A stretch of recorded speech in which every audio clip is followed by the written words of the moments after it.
Ito yung bagong colorway for the Bicycle Paper Royals Part 2 and limited lang sa 40 sets each. Meron tayong bagong package, fresh from Singapore, and sa loob na to, pag binuksan nyo, meron kayong makikitang prototypes, no? When we say prototypes, ito yung mga test copies ng mga figures bago siya i-mass produce, no? To check the color and yung mismong figure itself. So, as you can see, we have two new figures na very familiar, no? Kaya to familiar kasi ito yung figures from the original Bicycle Paper Royals, yung first batch, no? Ito yung colorway niya. And this time, we have a part 2 na releases dun sa mga hindi nakakuha as well as dun sa gustong i-complete yung collection, no? So first, we're going to open this one.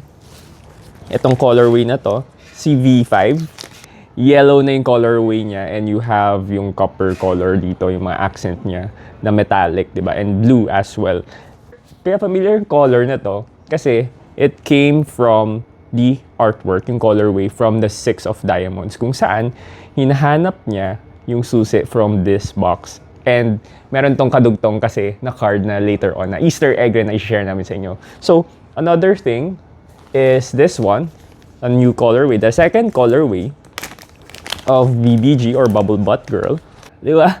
Ang cute talaga eh. Oh. This colorway naman is based on the Six of Clubs na card, no? So, as you can see, mentioned earlier, may Easter egg kasi between these two cards. Hinahanap ni V5 yung susi doon sa box niya. Hinahanap niya. It turns out na hawak-hawak pala ni BBG yung susi, no? So, you have two figures here. Dito na tayo. Dito ka na. Ayan, so we're going to place it here and meron rin siyang kasamang accessories as always, no? First, you have the same accessory from the first batch. So you still have the crown na accessory that looks like it's made of cardboard, no? And dito siya.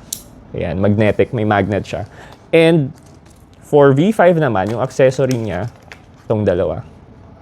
You have the crown here and you have the sword na pwede mong pahawak kay V5 like that, diba? And it will also come with collector sets, no, as release. So meron siyang kasamang sa collector set, meron siyang kasamang dalawang decks pa rin na Paper Royals and the actual acrylic case that goes with the figure. So we will be releasing 40 sets each lang, so much lower quantities to kumpara doon sa nirelease natin ng first batch, no? Itong first batch I think is 45, no? 45 each set per character yung nirelease. But this time, tig 40 na lang